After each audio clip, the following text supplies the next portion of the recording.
Every year in the NFL, it's a new team. As far as goals go, we have one. Putting a fucking ring on our finger. Welcome to the Buccaneers Observer Podcast. This is Ralph Phillips. I'm Molly Bay. Today is November 14th, 2019. Take it away. What do we got our Saints preview today, which I'm very excited about this game. But I want to go over some news first. We got any facts, checks, or follow-ups? You don't know. I don't know. Did you do any? No. We talked about Vernon Hargreaves in the last episode. He has been picked up by the Texans. Yeah, we play them December 21st. Week 16? Yes. Which has been moved to Saturday. Right. Yeah, at 1 p.m. Such a weird move. Yeah, well. I don't really understand it, but anyway, hopefully Mike Evans will have a good day against him. I doubt if or Godwin. I doubt if he'll cover. But you said the Texans were 24th in the waiver wire. So, yeah, they were down at the bottom. So a lot of teams passed on Vernon Hargreaves. Yeah, it's funny, that draft class, I think there was 5 or 6 cornerbacks taken in the first round. Like, they all suck. Really? Yeah. Well, none of them were... Well, wait a minute. I don't know. I don't have the stats in front of me, but I think 3 of them... I think Jalen Ramsey was in that class. He's not with his original team anymore. Like, 3 of them aren't with their original teams anymore. And the other 2, I couldn't even tell you what their names were. So not a strong class of corner. No. BA did say today that they cut him because basically there were too many times on film they saw him not giving his all. That's because he watches my YouTube videos. I've been saying that since the beginning of the year. Well, and BA said there's 2 things you can control: your effort. Low effort is what I'd say on the film. Low effort. Low effort attempt there by Hargreaves. And your attitude, which that was one thing that Joe Buck's fan reported. VH3 had a bad attitude, they heard, so... Well, good. He can have that bad attitude on the Texans. That's right. Let's talk about a good attitude on the Buccaneers. Levante David is the Buccaneers nominee for the Art Rooney Sportsmanship Award. Really? He is. What is that? It is, well, a panel of former players from the NFL Legends community, whatever the hell that is. That is like capital L Legend, capital C. How do you get on the Legends community? You got to be a former player, obviously, but... And a legend? Wait. Jerry McCoy has a chance. Wait, is there a panel of people that pick the NFL legends? I don't know. Is it like the Pro Bowl? I mean, this is just like... And then the NFL legends pick the Art Rooney Sportsmanship Award winner? And then does each team pick their own nominee? Do they nominate their own? It's like the Oscars. In any case, listen, focus.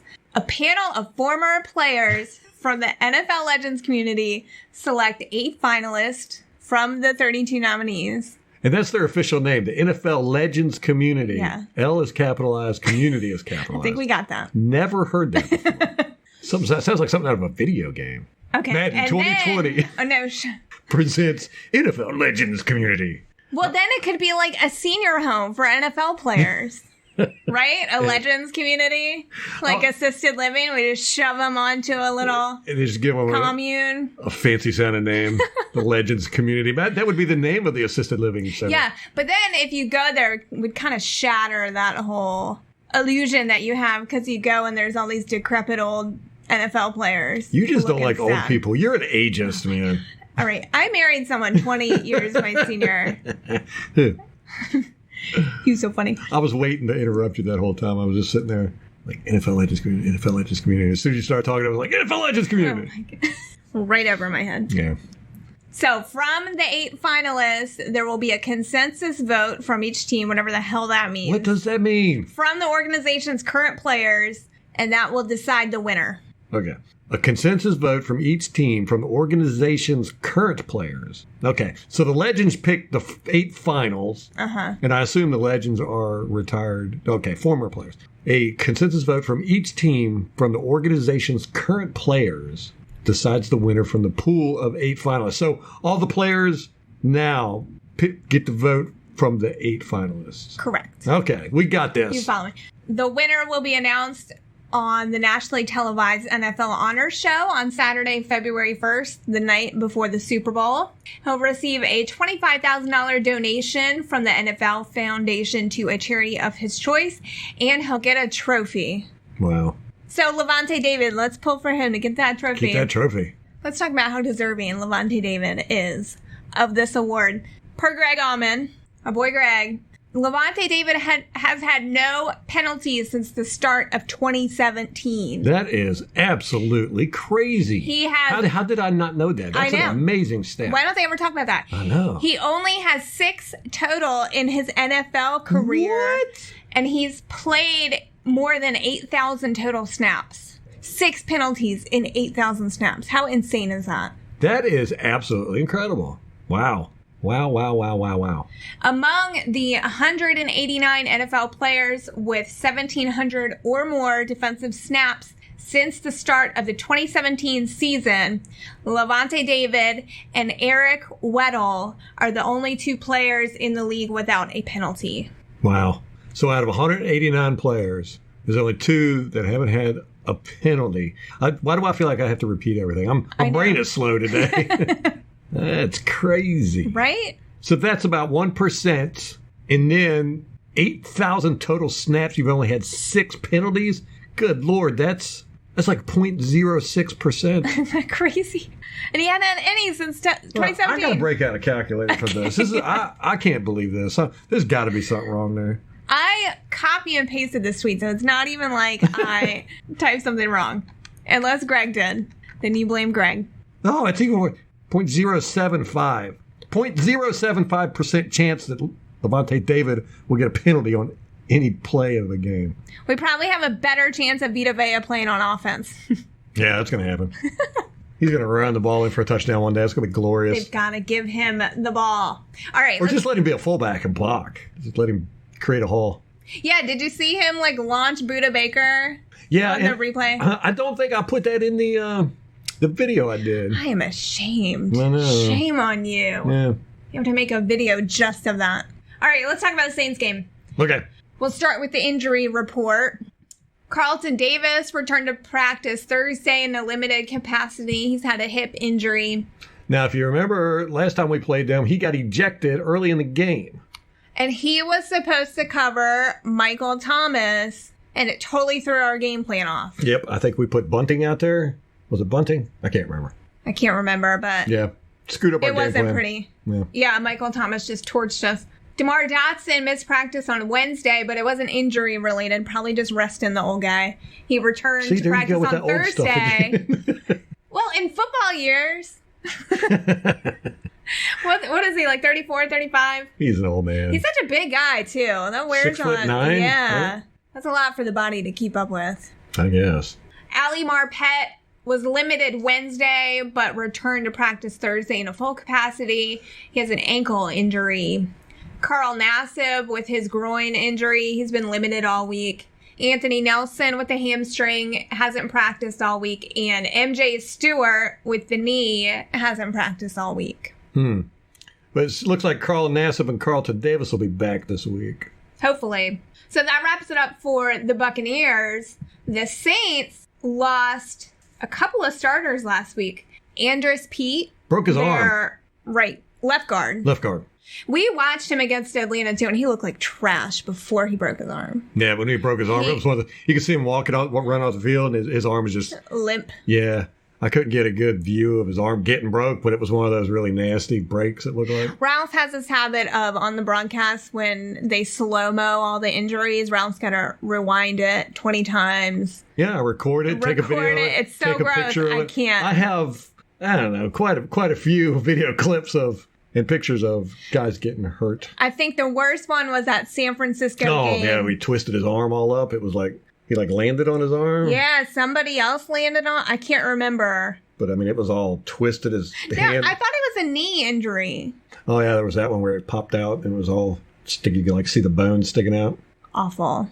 In any case, Andres Pete, he broke his forearm, so he has not practiced. I think he's supposed to have surgery on it, so there will be a backup. They haven't announced who is taking his place. But Patrick Omema, he's a backup there. But he didn't take Pete's place during the game. It was like the third string center, Will Clapp, came in for him. So they haven't said, it's Thursday, they still haven't said who's taking his place. So I don't know if that's good news or not.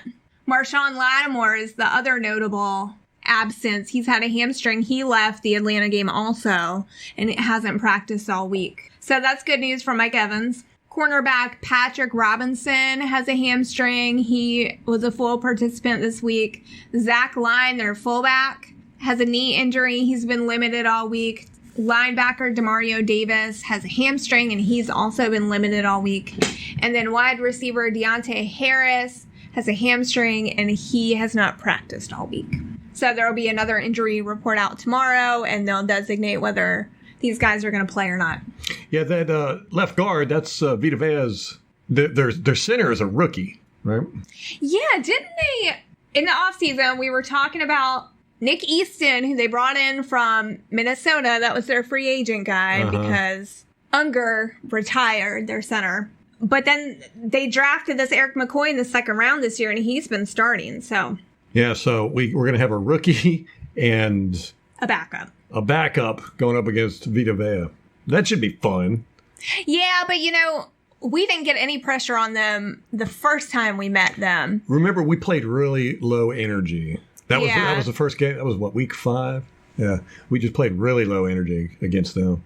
Yeah, they held us to 0 sacks. Of course, we were playing against Teddy Bridgewater, not Drew Brees, and we were also playing against the refs too. That was the game where I counted 9 screw-ups on the refs' part. They are what cost us that game. Well, the Saints beat us. That was the first game where we really got beat by a better team. You hush your mouth. Let's not rewrite history. People can go back and listen to what we said at the time. The Saints are currently 7-2. So what? I know. Well, we have to win this game. If we don't, our playoff hopes, as small as they are now, will be nil. Yeah, I think even with everybody else in the division tanking, right? With pretty much everybody in the conference tanking. Because, what we got? 6 games left? I don't know. It's this is too week late 11. for math right now. 11, 12, 13. 7 games left. Okay. I think the Seahawks are 8-2. Right? Something like that. Anyhow, yeah. If we lose against the Saints, I think we're going to be mathematically eliminated. I'm not sure, but it's going to be damn near close. I mean, even for a wild card spot. Yeah, for a wild card spot. So, since we played the Saints... That's funny. I know people are sitting out there going, is he seriously talking about playoffs? I know. But no, I'm dead serious. I'm dead serious. All right. So, since we played the Saints, they have played the Jags, the Bears, the Cardinals, and Atlanta. And, of course, they've beat every single one of them except Atlanta. That is an easy schedule right there. Right? Like they're trying to give them the division. Wouldn't surprise me. Bunch of cheaters. All right, so let's talk about this Atlanta game because it was kind of an anomaly. It was the first game where Dan Quinn had given up defensive play calling duties, and their defense just played a lot more aggressive. Yeah, they had 6 sacks against Drew Brees. Yeah. The Saints did not score a touchdown, which is the first time that's happened since Drew Brees has been the quarterback at New Orleans. Yeah, it's never happened inside the dome. Oh. It's the first time he has not scored a touchdown inside the dome. Yeah, and I had him in fantasy football. He really screwed me. That's what you get. I know. I really hate having him because I just can't root for him. The Saints were 0-3 in the red zone. Dang. And they had 52 yards rushing total. Wow. And Kamara only had 24. Now, they did beat Atlanta in the turnover battle. Matt Ryan threw an interception. Yeah, it was late in the game when they were up by 17. Didn't really matter. Yeah, it was like less than a minute left in the fourth quarter. Well, it did give the Saints the ball back and gave them the opportunity to go down the field. They didn't do anything with it, but... Yeah, even if they would have scored. Yeah, they could have won. They would have had to get like 3 onside kicks or something. Yeah. Atlanta beat them in the time of possession, too. 33 minutes to the Saints' 26. Good Lord. Yeah. And the Saints had 12 penalties for 90 yards, which is just crazy. Wow. To Atlanta, 7 penalties for 48 yards. Yeah, that was a very penalty-heavy game. Drew Brees kind of looked like crap. His shoulder's bothering him. He's at that point in the season. Well, I mean, he didn't play for like 4 weeks. He should be rested. Go ahead and say it. What? I know you're going to say he's an old man. He's an old, short little man. Oh, yeah, you're a heightist, too. I forgot about Yeah, well, it just didn't look like he could throw a good, accurate ball more than 10 yards down the field. Well, that's true. So our passer, listen to this is next gen stats. Oh, gotta love For the the NFL, stats. and we gotta love the stats. The Buccaneers passer rating allowed by air yards. Wait a minute, what? The Bucks passer rating allowed. Yeah. Okay. Okay. So this is what our defense gives to the quarterback. Yes, exactly. I'm a simple man. You got to break it down. It's okay. Less than 10 air yards, we allow a 93.8 rating, which is 10th best in the NFL. Would you believe that? No, I actually would think it'd be the exact opposite. I know. From 10 to 19 yards, we allow 105.6 rating, which is 25th in the NFL. Damn. And then Wait, 25th best or worst? worst. So we're really bad at Yes. 10 to 19 yards. Yes, and then we're worse 20 plus yards. We allow a 124.8 rating, which is 30th in the NFL. But lucky for us, Drew Brees cannot throw it that far. Among 33 qualifying quarterbacks this season, the two with the fewest air yards per attempt are Drew Brees with 6.3 and Teddy Bridgewater with 6.2. So it kind of sounds like their offense might be designed that way. Yeah, and it sounds like our defense might be designed to stop them. Yeah. We're really good at stopping those 10 yards or less, and that's what they throw a lot. Boom. Precisely. And this was interesting to me. The Saints do not start off fast at all. They've scored a total of 25 points in first quarters this season, which is 28th in the NFL. Gee. So 25 total points in every single first quarter they've played. They've only scored one offensive touchdown in the first quarter, which is tied for last in the league with the Bears, the Bengals, and the Rams. Jeez. Are you serious? I know. How are they 7-2? How are the Rams that bad? So they've scored one offensive touchdown and 25 total points in the first quarter all year long. So that means their defense or special teams or somebody has scored 18 points in the first quarter. Well, that doesn't include field goals. It might be field goals. Okay, gotcha. 25 points. Man, I need to stop sniffing glue or something because my brain is not working. And then on the opening drive, so not just their first quarter, but their opening drive, they only have 3 points. Wow. All season. How are they 7-2 again? Well, in the last 5 weeks, they've played 4 weeks, they've played the Jags, Bears, Cardinals, and Atlanta. And lost one of those. Lost one. Huh. So they are 1 of 7 in the red zone during their first quarter this season. Only the Redskins are worse. Whoa. They rank second in the NFL with 14 offensive penalties called and 11 offensive penalties accepted in the first quarters. And they're averaging just 20 rushing yards per game in first quarters, which ranks 25th in the NFL. Wow. So I think if we start off fast. So how are they? Do you know how they are as far as their offense is concerned about point scoring, where they rank? In points per game, they are ranked 16th with 22.7 points a game. That's just off the top of your head? It is. Mm-hmm. And the Bucks, oddly enough, are third overall in the NFL with 28.9 points a game. So we score almost a touchdown a game more than they do. Yeah. First are the Ravens. Second are the Patriots. We're third. And fourth are the 49ers. And fifth are the Chiefs. So we're in good company. I think we're the only one that's losing in the top 5. No crap. No, the top 7, 8, 9, 10, 11, 12. The top 12. We're the only losing team. That's crazy. That is crazy. Huh. As far as yards per game go, our offense is 7th with 385.6. New Orleans ranks 14th with 368. That's yards per game. So And Dallas Cowboys is first in that category at 437.4. Good Lord. The Ravens are second with 421.7. When did the Ravens become an offensive powerhouse? I must have missed that. Yeah. So Drew Brees looking rough. Well, I wouldn't say he was playing horrible, but he just definitely wasn't as sharp as he normally is. And this is what happened to them last year also. And the year before that. Yeah. So it's just that time of year. His arm just gets tired. Maybe the cold weather's causing his arthritis back. Oh, we're going to get so many comments from Saints fans. Well, they shouldn't be listening to this podcast Oh my anyway. gosh.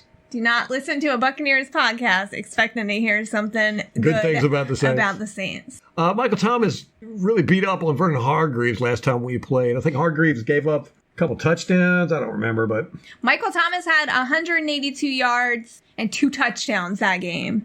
And remember, Mike Evans had 3 targets and 0 catches that game. So bad game and I remember Jameis Winston didn't play well. He was skittish, had happy feet. He played man. Yeah, and he got sacked 6 times. So that'll do it. Kappa was the worst offensive lineman in that game. The Saints played with a lot of energy. Bridgewater played great. Winston played meh. One of those sacks was cheating. I remember that. They held, I think it was Kappa, moved him out of the way. One was a coverage sack. 4 of them were O-line's fault. In my notes, I got that the linebackers gave up 125 yards on 11 passes. Ooh. I got the refs gave up 76 yards on 2 passes. The quarterbacks gave up 144 yards on 23 passes. Vernon Hargreaves gave up 116 yards. Wow. Yeah, he did not play well. Well, Michael Thomas ain't going to have that beat up on this game.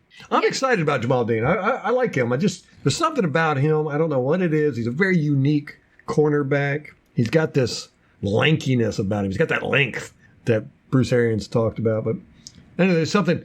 It's just something where you see him play and you go, "Wow, he's got something there." I can't really put my finger on it. A couple times he would, on his pass defenses, he would actually be too fast for the ball. He would overshoot it, and he'd have to reach behind him and bat the pass down. Oh, interesting. Yeah, it's very strange. I think once he settles down and gets more comfortable, maybe more physical too, he's going to have to be physical because, if he's on Michael Thomas is a physical receiver. Yeah, and then he's going to see Julio Jones before too long. Yeah, Julio Jones is the most physical receiver. But Thomas, he pushes off quick. He's kind of like Mike Evans in that aspect. They're very physical at certain points in the pass, catch, whatever. There were 2 non-calls for false start on 67 Larry Warford in that game too, and we saw one in the Atlanta game. Seeing it wasn't just one. I think I saw 3 where they moved and didn't call it. That's very strange. There was a punt fumble that the ref screwed up in that one too. If I recall, that was the first punt fumble ref screw up we had out of I think 3 in a row or 2 in a row. Where did they blow it dead? I can't remember. Oh, that's the one where I said that the Teddy Bridgewater had 2 intentional grounding calls or plays that were not called, but then recanted that they were not intentional grounding. But they definitely beat us in the past game. That's not going to happen this time because they're not going to beat us. I do remember we had not a terrible time with Kamara. Kevin Minter was in there. Devin White was injured. And Kevin Minter had a tough time in coverage. 4 of the top 10 plays by yardage the Saints had were Kevin Minter messing up. Oh, right. I remember that. Okay. Yeah, Alvin Kamara had 62 yards. So, not great, but... In rushing? Yeah, in rushing. And then he had another 42 in receiving. On 16 carries. Huh. Yeah, Teddy Bridgewater had a great game, 4 touchdowns, 1 interception. He had a passer or a rating of 131.3, 314 yards. Jameis Winston had a 104.6 rating, 2 touchdowns. But he got sacked 6 times. Yeah. That's hard to overcome, especially him. It gets in his head. Yeah. All right, so with this game coming up, we have Brad Rogers officiating crew. Brad Rogers has been an NFL referee for 2 years. This is his 3rd year. We've got quite an experienced crew here. Tony Mikulek, the umpire, he's been a ref this is his 18th year. The down judge, this is his 16th year. Ken Payne. The line judge, this is his 11th year. Field judge, this is his 5th year. Side judge, this is his 2nd year.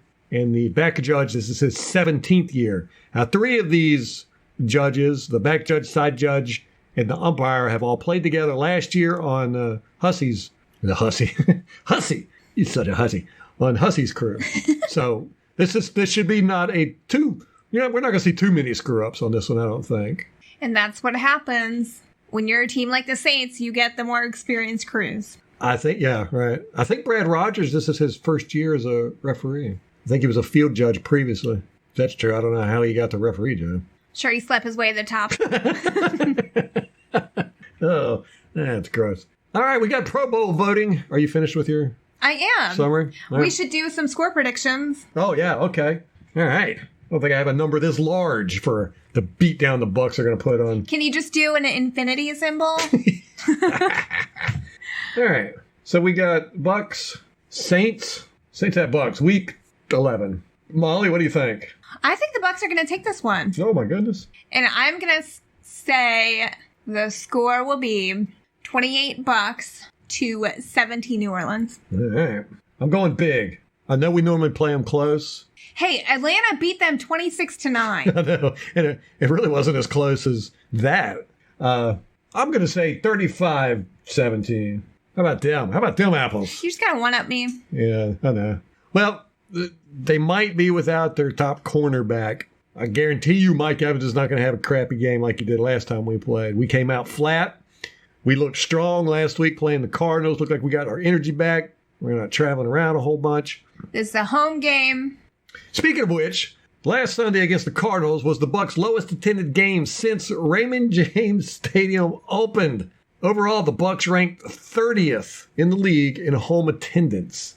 I wonder if part of that was because the Cardinals have such a small market as well. Well, yeah, but I don't want to depend on the opponent's fans to fill our stadium. Fair enough.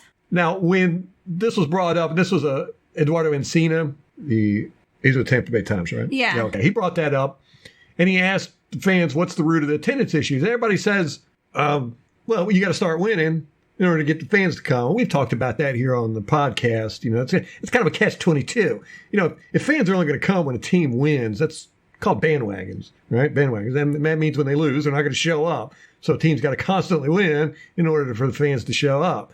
And you've got, the fans in the stadium helps teams win.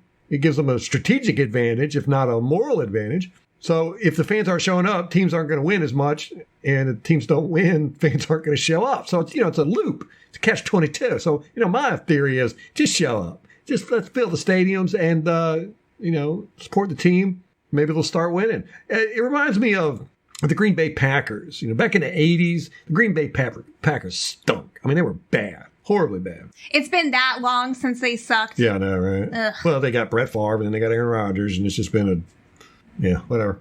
They've won the quarterback lottery, but they still sold out their stadium. Through a whole decade of stinking it up. It might have been longer than a decade, but they sold out the stadium. They have a culture of football there. They pass down season tickets from generation to generation. I think that's really what Tampa needs. Aren't they owned by it's kind of like a co-op? Don't they not have an owner? Not official. They have like a board, and then the shareholders you are can the have like an season interest ticket in the team. Right. Yeah, okay. Yeah, it has no financial value. But, right. And you don't really have any say in what goes on. Yeah. I don't think. I don't know. But I'd like to see the stadiums fill up. Back in the late 90s, early 2000s, our stadium was probably the best in the league for attendance and just the energy and loudness. I remember watching the games and the cameras would shake because the crowds were just so boisterous. I'd like to see that back. So did that start before the Super Bowl team? No. Or was it after? It was after. No, it started before they won the Super Bowl. But right. It was but when the team was assembled. Yeah, I mean, they weren't. They were kind of growing. They were growing, but we had Sapp and Lynch and all stuff. So you had some players that attracted some fanfare. I don't know. I really don't know what it was. Like, what came first, the chicken or the egg? Right. I don't know which one it was, but I just remember, God, there was just so much energy in the air about the Buccaneers. I don't know. I wonder if it's harder, too, when you have a Super Bowl caliber team, and then they start sucking after that. So people have that expectation of winning. Right. Yeah. Yeah. Expectations. And then it's that fall. I saw a stat. Somebody was throwing around how when we play the Saints after a loss, we normally lose after the Saints lose. And I love all these stats that they've been bringing up for the past decade. There's the Buccaneers losing at home, this stretch, and then the Buccaneers losing opening home games. And then the Buccaneers have just been crappy for 10 years. All the stats are going to suck. Yeah. I mean, you can say whatever you want, but I'm not worried about the Saints coming in mad because they lost last week and beating us. Not at all. But that brings me to the next thing. I think I started talking about it. But Pro Bowl voting has started for fans. Go to NFL.com. They have a thing there where you can fill out Pro Bowl ballots, pick who you want. You can sort it by Buccaneers. I, of course, picked every Buccaneer player they allowed me to pick. I did too. I did have issues with it in Chrome. I had to open it in Microsoft Edge. I did it on my phone. They didn't have some players that I think, like Ryan Smith, but then he hasn't played for a large part of the season. They only had, I can't remember if they had all the offensive linemen or not. I don't know. I just voted straight ticket Buccaneers. Yeah, me too. Me too. I was originally just going to vote for the ones, but every year I do it. I'm like, Buccaneer. We might have possibly 4 or 5 guys going to the Pro Bowl this year. Shaq Barrett, most likely is going to make it. Vita Vea, wouldn't surprise me if he make it. Mike Evans, a Godwin, are definitely going to make it. Levante David, he might make it. He always gets snubbed, right? I know, but this time he's an inside linebacker, and that's different. He's always competed with the outside linebackers in all the past years. So it might help him out this year just with the change of defense. I'm not sure. I don't know how that works. And then Ali Marpet will probably make it again. Never know. So that would be what? 1, 2, 3, 4, 5, 6? What about Jensen? Possible. Could be. Don't know. We definitely got 2 going. I mean, I can't see Evans and Godwin not going. I mean, who else in the NFC? You got Michael Thomas, maybe Amari Cooper. Tyler Lockett, probably. I thought he was Seattle. out. Isn't he out for the season? Did he break his arm or something? What am I thinking of? Nah, I was wrong. He had an injury, but he's not out. So he's expected to play. I can see Tyler Lockett. It's just not a large contingent. Julio Jones probably. What would they take? 6 wide receivers to the Pro Bowl? I don't know. Something like that? It's a popularity contest. I know. All right. But, and a lot of it has to do with fantasy football, and a lot of fantasy football guys have been making a killing on Evans and Godwin, so they're going to vote for them. All right, so that's going to wrap it up for us. If you want to hang out a little bit and listen to the Bruce Arians press conference from Wednesday. I think it was Wednesday. I don't know. Was it Wednesday or today? Anyhow, hang out and listen to it. We got it at the end of the podcast here. Everybody get riled up to beat the mess out of the Saints. Get the positive vibes going, whatever. Power positive thinking. We got a chance. We always do. If we bring some more energy than we did last time, it could be a good game. We always play them tough. We have for the past, ever since Cutter's been, basically ever since James Winston's been a quarterback. All right, well, that's going to wrap it up for us. All you people in Bucs Nation, until next time. Go Bucs. Not participating, Carlton Davis with a hip. DeMar Dotson is just a vet day off. Anthony Nelson with a hamstring and MJ Stewart with a knee. Good start to the week. Obviously, it's an excellent team coming in here. A little bit different with Drew than with Teddy. Obviously, Michael Thomas and Drew have a heck of a combination going with all the targets he had last week. But it'll be a big challenge, and same thing defensively. What was the overriding reasons for your waiving of Vernon Hargrave? The statement said everything. Bruce, you had said previously that you really can't judge a quarterback until roughly a half season's gone by, 8 games. You've already gone through 9 games. What kind of report card would you give James? The last 4 very good. I think 3 for sure. Still a little bit up and down at times, but 2-minute situations and bringing us from behind, he's been excellent. So. Coach, how difficult was it to make that decision given your injury situation at the cornerback position? Not hard.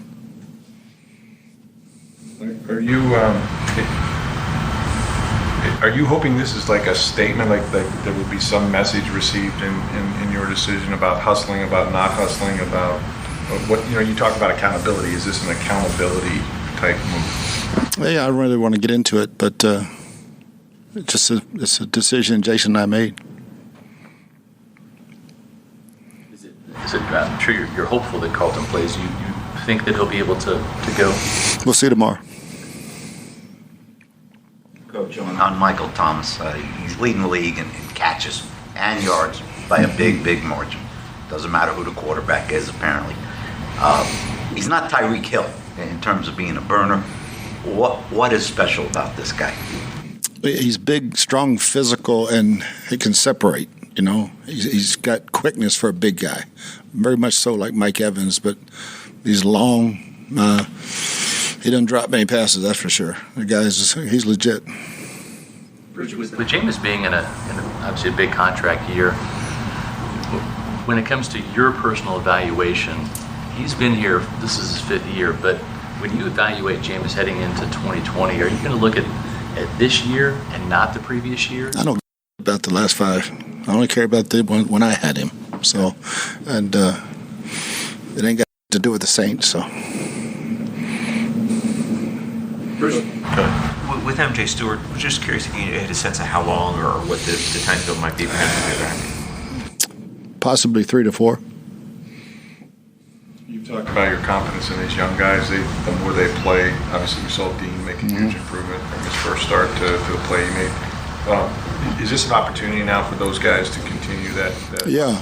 I mean, I think they learned about preparation, and Mike Edwards needs to get out there and join that crew. And I think all those guys, I've got confidence in that they'll do a heck of a job. I mean, they got a heck of a task in front of them. When you stood up here at the podium last week, and you had said, and this was after the Seahawks game, talked about the secondary, that maybe you were fooled with the guys practicing in shorts and everything. Were you hoping that guys would respond the way, Dean did, for instance, by coming in, staying an extra hour? I knew Dean would. I mean, that's just his makeup. He was embarrassed and he went out and fixed it, But when you say things like that to us, for instance, is that the kind of response you're hoping from your guys, that they're paying attention and that they respond in that kind of manner? Yeah, I would hope. I don't try to just tell the truth.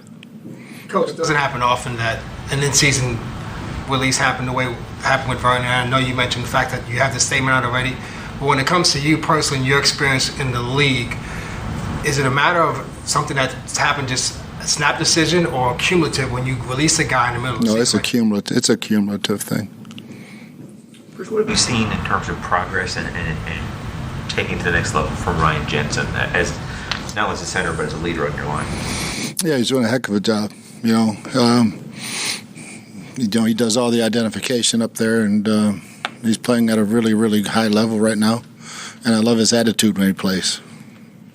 What's your feeling about Kaepernick's tryout Saturday, and will the Bucs be represented? Yeah, we'll probably. I mean, I'm not going, but I'm sure.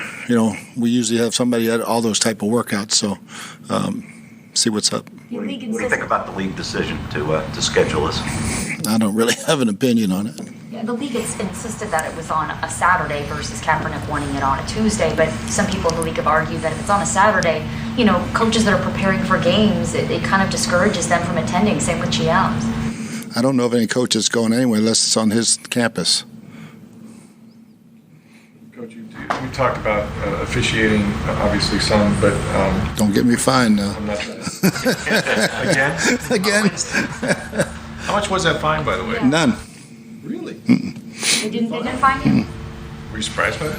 Not really. The truth comes across sometimes. That's true.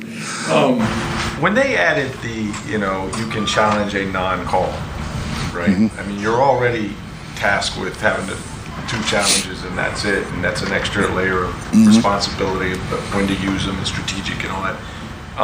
Now you have something that they miss potentially, and you're keeping kind of a record of how many times they overturn that. I mean, does that just add to sort of like, that's where I probably lean on Larry a little bit more than I haven't had anybody in the past. I always just had to gut it, Yeah. And Larry stays abreast of all those things. We know the crew we've got. We kind of know what's been handed out from New York and what hasn't. So, I still think Larry Fitzgerald that pass interference was on him, but I still lose. Does the just in general the game day thing? I mean, do you have to be mindful of how much you're working the refs, even when they're wrong? I mean, right? But like that interplay. Do you know, like, what is that line that you feel like? If you ask them, they'll say there is no line with me. So you just let it fly, whatever. Yeah. And no one ever. They're professionally. They take what you're saying. Yeah. Right. It's all good. They know when they come in the locker room before the game. What it's going to be like. I'm paraphrasing this here, but when we first met with you, your first day here, you had said something along the lines of, you're going to play hard or you're not going to play here. I mean, for you, is that the ultimate, if anything from your guys, you want them to go all out? I mean, if not hustling, is that two things you can, yes. You control your attitude and your effort. All right. You don't control a lot of things, but you control those two, and they better be good. Bruce, in the game, I think Ronald Jones converted a 2nd and 15, a 3rd and 15. What kind of weapon can he, represent in the screen game going forward? Yeah, I think even more than just screens. Just being a receiver, he's starting to build confidence in his hands. His route running ability is starting to grow. That tree of his is growing a little bit as we get more comfortable with him. He can. I mean, when he gets the ball in his hands, now a lot of great things can happen. So the more you can use him. Can you just speak to the job that Todd McNair has done with him? I mean, I remember when McNair was meeting with us, he said, I noticed he had this really funky angle with his hands and the way he was catching the ball. I mean, I don't think any passing. Yeah, Todd's done a great job with him on and off the field. Mm-hmm. About Drew Brees and Michael Thomas, they seem to be just such on the same page, especially with those option routes. How much more of a challenge is that for your DB group who was young to begin with, now they're even younger? You can be a 10-year vet. It's a challenge. Those two guys have been playing together, and Drew knows when the ball's coming out, when Michael's going to break, and for one guy to cover him, it's tough. Bruce, Sean Bunting he's been cross-trained at slot and also on the outside. Is Ryan Smith doing the same type of thing? Yes. Are all the corners getting cross-trained that way, or just those two? Coach, Matthew Wilkins was promoted in Vernon's absence. What have you seen from him in the time in the practice squad, and what can you expect from him? He's a competitor, and loved him in the preseason. He gives us everything he has after every single day, and I really like his future. There was some concerns about his speed coming out of college. I mean, he plays fast. Any of that on the field? A lot of guys don't time fast; they play fast. He plays fast. Just one final thing on officiating: when Christine gets on social media or Jake, you okay with that? I have no control over that. I don't fight it either. I'm losing. You got a shout out. Speaking of social media, Jake retweeted this. You got a shout out from Blake Shelton. He actually cited your no risk it, no biscuit. Yeah, How cool was that? He's a good friend.